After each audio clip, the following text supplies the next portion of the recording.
સાબરકાંઠામાં ટામેટાનું ઉત્પાદન કરતા ખેડૂતો મુશ્કેલીમાં મુકાયા છે। રોગચાળા અને ઘટતા ભાવના કારણે ખેડૂતો માટે ટામેટાની ખેતી પડકારજનક બની છે। ટામેટાનો ભાવ સરેરાશ 2 થી 4 રૂપિયા કિલો થઈ જતા ખેડૂતોને નુકસાની વેઠવાનો વારો આવ્યો છે। ટામેટાને ખેતરમાંથી બજારમાં લઈ જવાનો ખર્ચ પણ બમણો થાય છે।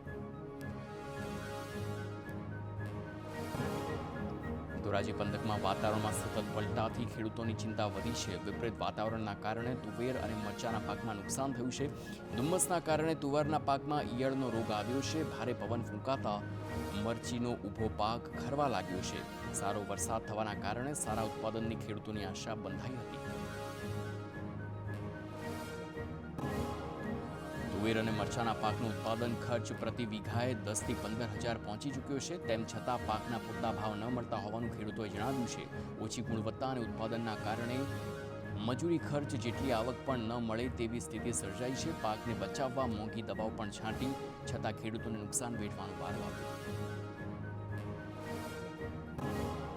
ભાવનગરમાં ડુંગળીના ભાવમાં તેજીથી ખેડૂતોમાં ખુશી છવાઈ છે। સિઝનની શરૂઆતે ડુંગળીની મબલક આવક થતાં ભાવમાં 700 થી ઘટી 150 થઈ ગયા હતા, પરંતુ ફરી યાર્ડમાં ડુંગળીની આવક ઘટતા ભાવમાં વધારો નોંધાયો।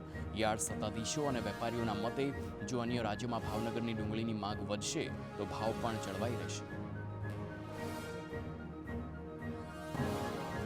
ગુજરાત સિવાય અન્ય રાજ્યોમાં ડુંગળીની માંગ ખૂબ જ સારી છે। હાલ યાર્ડમાં ડુંગળીની આવક પણ ઘટી છે, જેથી ખેડૂતોએ ડુંગળીના પોષણક્ષમ ભાવ મળવાની આશા વ્યક્ત કરી છે।